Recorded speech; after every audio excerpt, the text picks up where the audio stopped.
দেখেন হামবাতারেকে কি বলে, হামবাতারেকে কি বলে দেখেন, একটাই কমপ্লিট করতে পারছে না, আর দুইটা তিনটা লয়ে পারছে।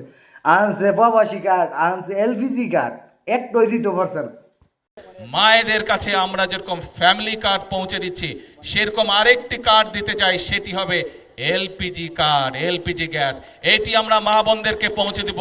আমরা দুদিন আগে আরেকটি সিদ্ধান্ত গ্রহণ করেছি। এই মা বোনদের একটি ব্যাপারে খুব কষ্ট হয়, রান্না বাড়ির ব্যাপারে কষ্ট হয়, সেটি গ্রামের মা বোনই হোক, সেটি শহরের মা বোনই হোক।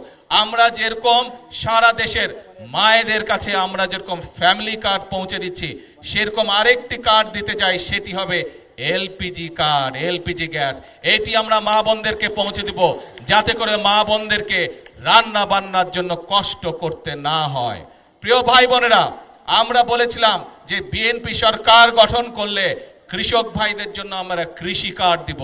কৃষক ভাইদের আমরা 10,000 টাকা পর্যন্ত কৃষি ঋণ যেটা আছে সেটা আমরা মৌকুফের ব্যবস্থা করব। আল্লাহর রহমতে আমরা সেই কাজও শুরু করেছি, এবং সরকার গঠনের প্রথম 10 দিনের ভিতরে আমরা কৃষকদের যাদের 10,000 টাকা পর্যন্ত কৃষি ঋণ ছিল, তাদের সেই কৃষি ঋণ আমরা মৌকুফ করেছি।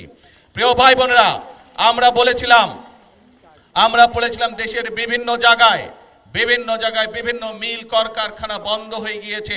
এই মিল কলকারখানাগুলো বন্ধ হয়ে যাওয়ার কারণে বহু মানুষ বেকার হয়ে গিয়েছে, বহু যুবক বেকার হয়ে গিয়েছে। আমরা বলেছিলাম এই কলকারখানাগুলো চালুর ব্যবস্থা ইনশাল্লাহ আমরা করব। আমরা সেই কাজেও হাত দিয়েছি। আগামী 2-4 মাসের মধ্যে ইনশাল্লাহ বাংলাদেশে অনেকগুলো বন্ধ হয়ে যাওয়া কলকারখানা আবার চালু করা সম্ভব হয়, যার ফলে অনেক বেকার যুবক নতুন করে কর্মসংস্থানের সুযোগ পাবে।